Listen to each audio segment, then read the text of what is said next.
at least one type of person who's prone to one type of alcoholism got a very, very powerful stimulant effect from the alcohol during the time that their blood alcohol level was ascending in the 10 or 15 minutes after they took a drink, especially if they took a large drink fast or multiple large drinks fast. You can probably tell, by the way, if you're one of these people, if you want to go do this in the bar the next time you go on an empty stomach, take your pulse, write it down, drink 3 or 4 shots fast, wait 10 minutes, take your pulse again.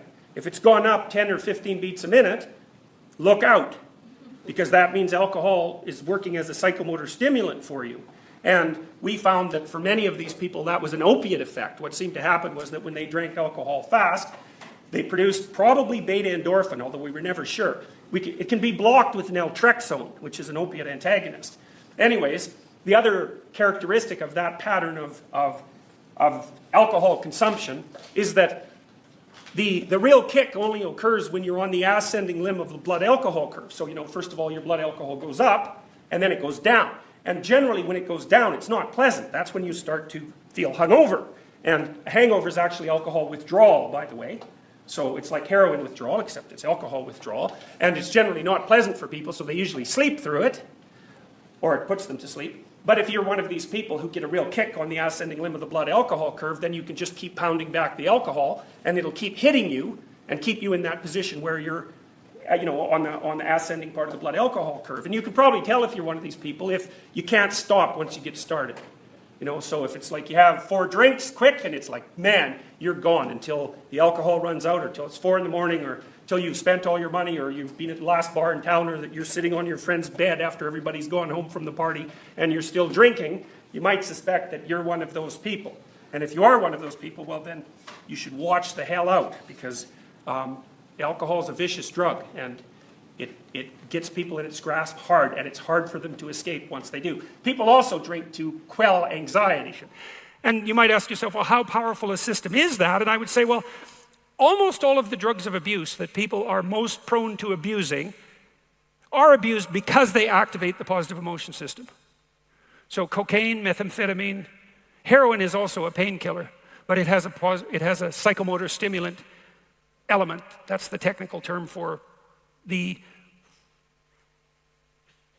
pharmacological effect of pharmacological agents on the positive emotion system. Psychomotor stimulation. Psychomotor because it's associated with movement forward.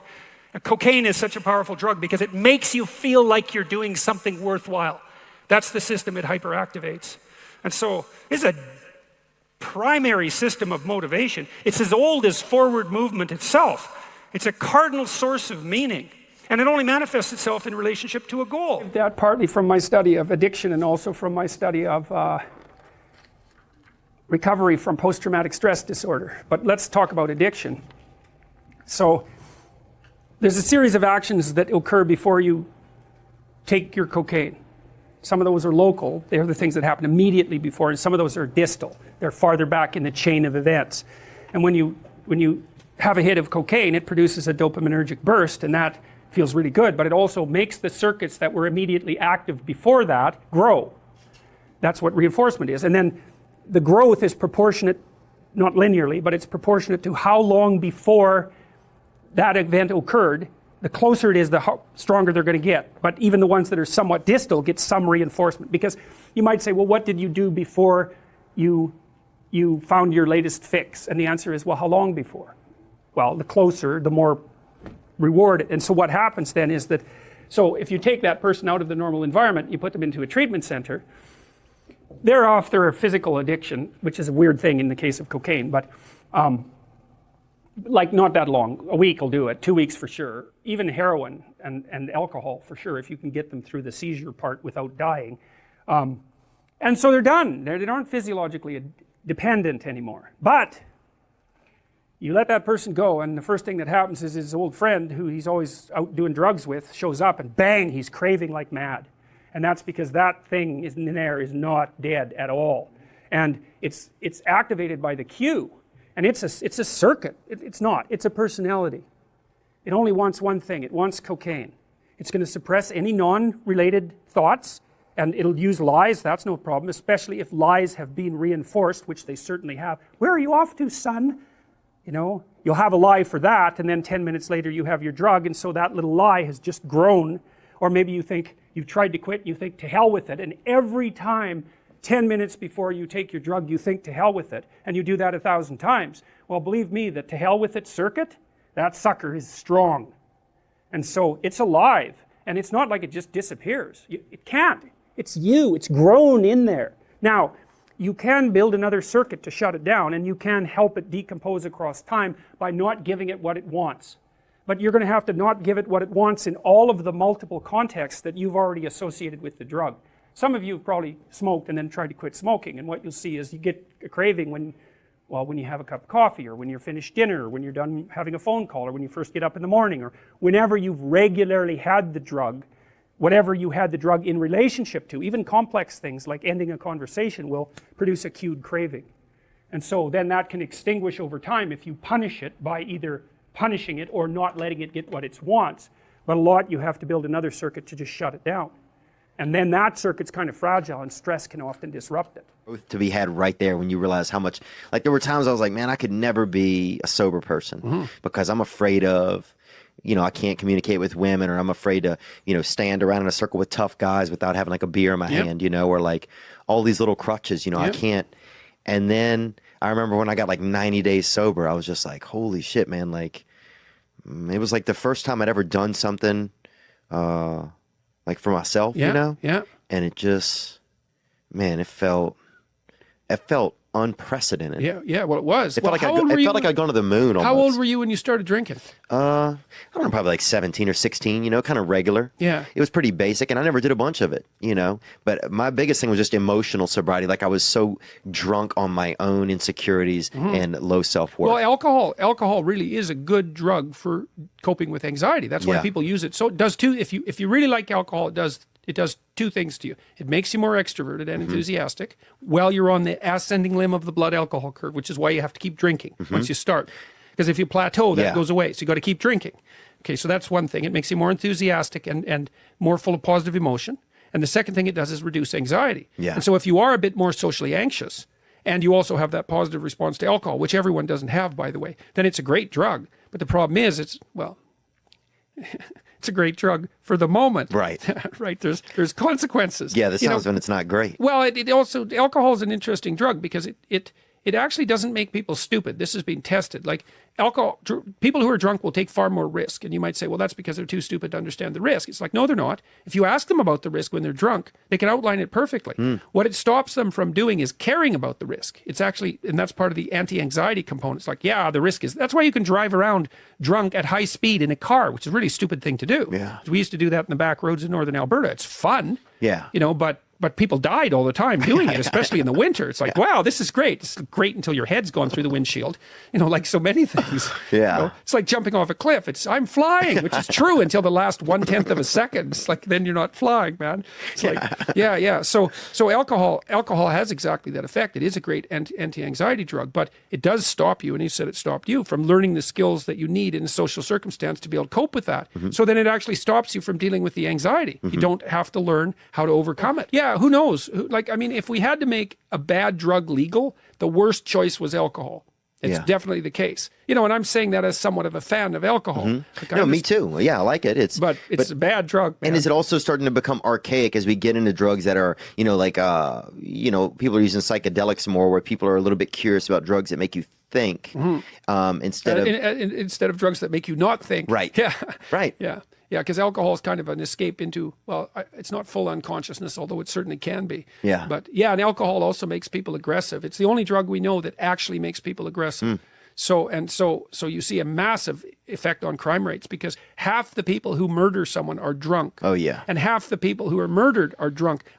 And, you know, and you're most likely to be murdered by a family member. Yeah. So I've been joking with my audiences is like, well, if you really want to get killed, the best thing to do is go drink with a family member. So, which is actually statistically true, which is terribly comical. It's like, yeah, go get drunk with your family if you want to die. One of the things that stuck with me is esteemable people do esteemable things.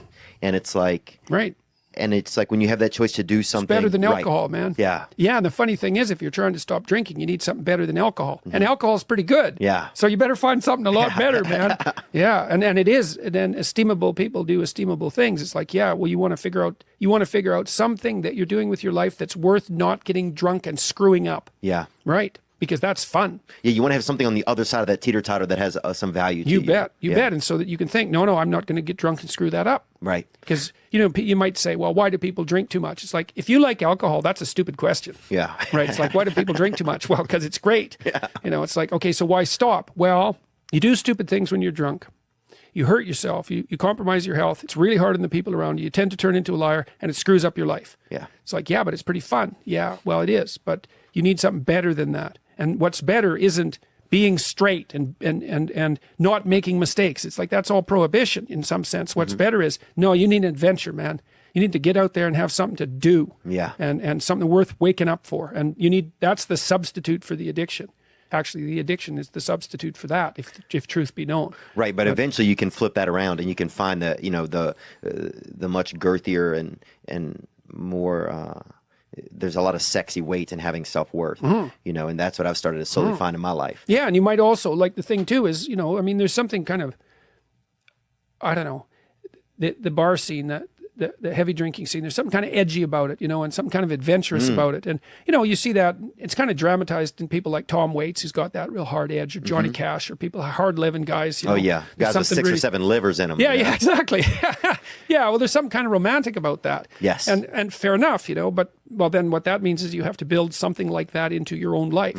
So maybe you need to take an adventurous trip now and then. You got to have something there that's edgy to replace that. I'm sure this must have happened when you decided to stop drinking. You must have thought, this isn't good. I'm not going to be funny anymore. I thought that. I thought there was going to be ramifications. Yeah. Okay, and so what were they? What did you foresee happening? I thought I wouldn't be funny. I thought that people wouldn't like me. I thought that I wouldn't be able to meet girls if I wasn't drinking or having drugs or. Right. So that was what you were afraid of giving up if you stopped drinking. Right. What were you afraid of happening if you kept drinking? I was afraid of not achieving my dreams. I was afraid of, ending up a drug addict. I was afraid of dying in my sleep. Something, or dying under the influence. Okay, so you're afraid you're going to die, or you're afraid you're going to become addicted. So let's say, what would have life like been like you for you if you were addicted? So you don't have a career anymore. No. Right. So you've given all that up and failed. So that's fun. So that's going to drive you even more towards drugs. Yeah, it would have been all my dreams. It would have been miserable. Right. It would have been hell. Exactly.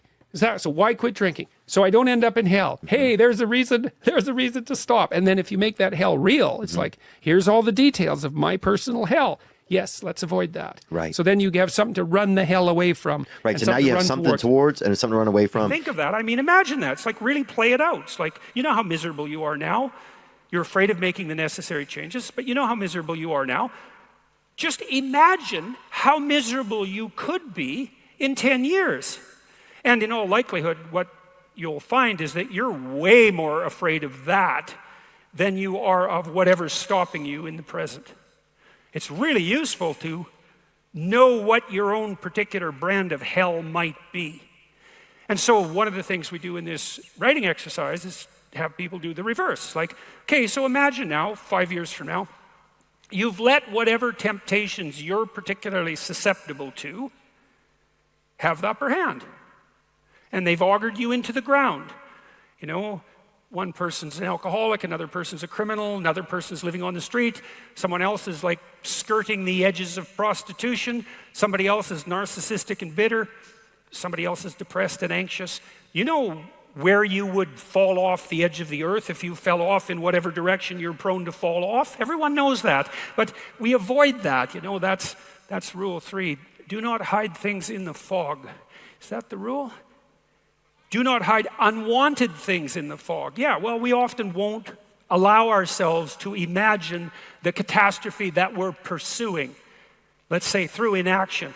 That's a good thing to fix. So now you say, well, you think for 15 minutes, that's not very long, about who you could be and what you could have if you could have what you wanted, if you were who you could be. And then you think about what sort of hell you could produce for yourself if you didn't do that. And that's not a bad polarity. It's like, I'm going to get away from that and I'm going to move towards that. And then you have your negative emotion working for you. and your positive emotion working for you. And that's a good gradient, and that's a great gradient emotionally, because as I said, you don't experience positive emotion except in relationship to a goal. And if you've got a nice gradient on your goal pursuit, then that's going to increase the degree to which you feel positive emotion. And positive emotion, by the way, isn't just about being happy. That's the most trivial part of it in some sense. Positive emotion allows you to focus. It's the soul of concentration. It's the essence of enthusiastic motivation. When you say, I really want to do that, that statement is predicated on the existence of positive emotion. It's the fact that the goal beckons to you that makes you say, I want to do that. And you know how much easier it is to do something you want to do than to do something you don't want to do. And that ease is actually a consequence of the activation of the system that governs positive emotion. What's positive about this approach to addiction is, as we've discussed off mic, that it creates community, like the other people that have got a similar endeavour. In fact, it was Jung that identified this solution. He said that like people that have got chronic addiction issues will struggle to change unless they have a spiritual realization of some kind and the support of a community. Yeah. Well, and the spiritual realization component, that's actually supported by the relevant addiction literature. One of the classic cures for addiction is spiritual transformation. And the hardcore scientists have laid that out as a reality in the addiction literature. I agree, because to use more secular language around that, a spiritual transformation could just be a change of perspective, a renewal. It's a radical change of perspective. From change. So I wanted to talk to you about that to get your perspective on them. The first step is acknowledging that you are powerless over your addiction and that your life has become unmanageable. Just admitting this is I don't want to be in this situation. So there's two parts to that admission. One is that you're in trouble. Yeah. And I guess there's three. You're in trouble and it's serious. Things could be better, and you don't have the wherewithal at the moment to make them better. So the thing that's interesting about that is there's a kind of radical humiliation and humility that goes along with that. So you say, I have a problem, and what I know at the moment isn't sufficient to solve it. Great, because now you've opened yourself up to the possibility of learning something. Because you say, well, I don't know enough to fix this. It's like, okay, well, you could learn. And one of the things that's so interesting about people is that if they decide they have a problem, and they also notice that they could learn, the probability that they will learn goes way up. That's very interesting. You've actually conflated the first three steps there in your analysis of the first one, because the first one is admission that there's a problem. The second one is recognizing that things could improve, like came to believe that power greater than ourselves could restore us to sanity. And the third one is made a decision to turn our life and our will over to the care of God as we understood God. So, like, and we could talk about that from a secular perspective. Well, we could talk about that from a secular perspective and say, well, there's a higher order moral principle that needs to be brought into the situation. And you sort of described that right at the beginning of the question, because you said, well, partly what you do when you move from an addicted state, from a psychological perspective, is move from a viewpoint of the gratification of immediate desire and maybe the accumulation of things as a marker of success, to the notion that, no, you actually have a higher purpose, and that higher purpose might involve being of service. That could be of service to yourself, which means you wouldn't be addicted anymore, because that's not a good way of being of service to yourself, but of service to yourself and the broader community, however you might define that. That's a higher order purpose, and it can integrate your motivations at a level that doesn't leave you at the whim of impulse. That's the purpose of a higher order motivation. In 12-step theology, let's call it, it says that any time that you are personally disturbed, you have to take responsibility for it to a degree. There is something in you that's being affected. Yeah, you should at least ask yourself that question. Yes. Like, is it me or is it the world? Yes. It's like, well, let's consider first the possibility that it might be you. I wrote about that in the 6th rule, right? Put your house in perfect order. Set your own house, stand up straight with your shoulders back. That's a great chapter, I think. And I love the lobster stuff and the sort of the ancient, timeless almost roots of hierarchies and the chemicals that are at play. What's happening when what is at play when we talk about self-esteem? The 6th one, set your own house in perfect order. I said before you criticise the world. Steps 4 and 5 in a 12-step program deal with that. Inventory what's going on in your life. Right. Inventory what your baggage is and your own personal. Well, narrative. you think it's very practical, Dad. It's like, well, let's say you want to fix up your house, which is actually quite a lot like fixing yourself up, which is a very common dream metaphor. Yeah. Well, the first thing you want to do is go look around and see what needs to be fixed. And the interesting thing about that, and this is akin to what comedians do, is that as soon as you're willing to admit, comedians look at a problem and then rise above it right away and make a joke about it, but as soon as you're willing to admit that you have a problem, then you've immediately contacted the part of yourself that's at least strong enough to admit that you have a problem. And so the act of admitting the problem is actually the first step to solving it. Yes. You might say, well, and it's an optimistic step, because you might say, oh my God, I can't admit that I have a problem, because what if I can't solve it? Well, exactly. So then maybe you won't admit to it. If you do admit to it, you're simultaneously admitting to the possibility that you could solve it. Yes. And then it can actually become something that's optimistic. You can say, Yes. well, my life is horrible. It's like, okay, but I'm doing 50 things wrong. Well, great, I could fix those things, and then maybe it wouldn't be so horrible. The admission itself demonstrates progression and possibility for further progression. Exactly. I think it relates That's to why humility is always stressed in great religious traditions. Humility is precisely that. It's like you have to look at why you're not so good. You Yeah. have to, and you know, that has to break down your pride to some degree and your arrogance. It's like, well, that's great, because if you break down your pride and your arrogance, then you're primed to learn and you can solve your problems. So there's nothing in that. It's a bit crushing to begin with, because you might think, oh my God, there's really a lot of things wrong with me. Yes. But at least then you're on the road to fixing them. Your book, I think this pertains to, is when you talk about the dragon, and like the dragon you said there was that kid's book that you read where it talks about the dragon getting bigger and bigger if it's not identified. I think 4 and 5 are somewhat like that. Yeah, And, well, and part of the point of that kid's book is that as soon as you turn around and look at something, it tends to shrink. And that's partly because imagine that you have a memory that you won't confront. Well, there's something in that memory that's terrifying. And that means it's sort of associated with everything else that's terrifying. And so it's horrible. But then when you turn around and look at it, you think, yeah, it's horrible, but it's horrible in this precise and defined way. And that takes it away from all the other potential horrors of it. It starts to shrink it right away. It also makes you into the thing that can turn around and look at the horror, which is a real positive transformational act on your part. So it's true that somehow in being prescriptive and being specific, the problem becomes manageable, Yes, because exactly. otherwise it's limitless. That's It's exactly- potential. yep. It becomes apocalyptic in the end. What's the worst thing that's happened is I could be destroyed, and everyone I love could be destroyed, and Earth itself could be destroyed. And until you say, well, actually, no, what this is you feel inadequate because you weren't role modelled correctly. Right. There's, all right, well, I can maybe take care of that. right, that's still bad, but it's not everything. And then you phrased that exactly right, is that without that attentive delimiting, it becomes apocalyptic. That's a very, very old idea. So one of the things that happens in the Mesopotamian creation myth, the Enuma Elish, is that the gods are created, they're the offspring of chaos. That's a good way of thinking about it. And they become very careless, and they destroy their category system. They destroy their father, essentially, and chaos comes flooding back. And that's what happens to people who aren't looking at things and delimiting them properly. They become apocalyptic and do them in. So... But sometimes in mythology, there is the positive confronting of the god, e.g. Prometheus. So sometimes we need to steal the fire. Sometimes we need to challenge these orthodoxies, don't we? Yes, absolutely. I mean, part of the death that you're describing is actually the confrontation with a form of tyrant. Like, your previously addicted self was the tyrant over your emergent self. Yes. And so it's an internal tyrant, and you said it was predicated on a false value system. That's a false set of gods, essentially. And so you had to confront that. That is a kind of death. So the Jungian self is the thing that guides the ego through transformations.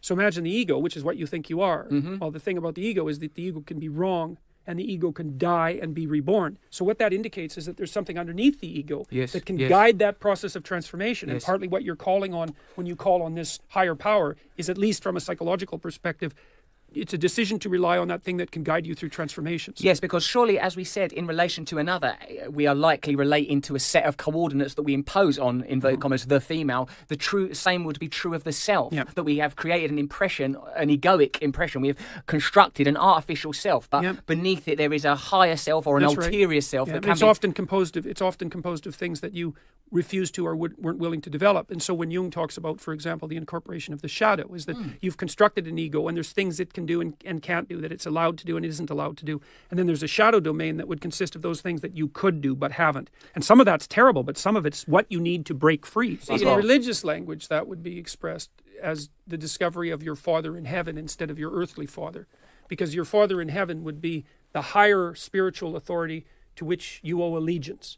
And you can think about that either in religious terms or in non-religious terms, is that what you've done is you've, in some sense, is you've abstracted the idea of a higher authority and a higher purpose, and you've decided to devote yourself to that. That's a religious act. And that's precisely antithetical to postmodernism. It's saying that no, there is an essence, there is a code, there is a way, there is a truth. That's right. That's what is precisely antithetical. Yes, because the postmodern claim is that there are multiple ways of looking at the world, many ways, and that's true. But the antithesis of that is, yes, just because there's multiple ways of looking at the world doesn't mean there are multiple proper ways of looking at the world. Yes. In fact, there's a very narrow range of proper ways of looking at the world. My concern with atheism has always been its sort of easy affiliation with nihilism. Well, why don't we just wander in the street and start fucking people then? That's where my mind immediately goes. Right, if right. there is not an order, why not just smash everything to course. smithereens? And you're saying ideologically that is what's happening. Ideologically, we're deconstructing God, we're deconstructing morality, we're And that was the deconstructing danger. gender, we're That's deconstructing. right. And that was the danger that both Nietzsche and Dostoevsky pointed to clearly. It's like you dispense with the transcendent principle and you open up the landscape for impulsive nihilism. What are they responding to? Post-Enlightenment rationalism? Is that what Dostoevsky and Nietzsche are responding to? Why are they They were writing about that then? responding essentially to the idea of the death of God.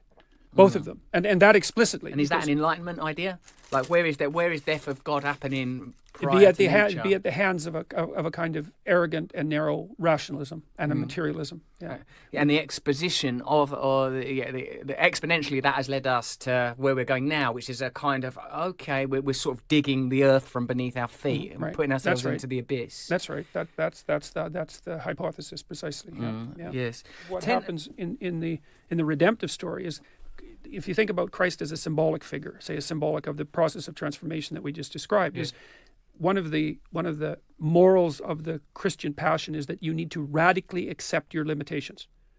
And so part of this keeping your sins before your eyes, which you just described, here's all the ways that I fall short of the glory of God, let's say. You know, I make this mistake, I make this mistake, I make this mistake. That's all consciousness. And it's painful, right?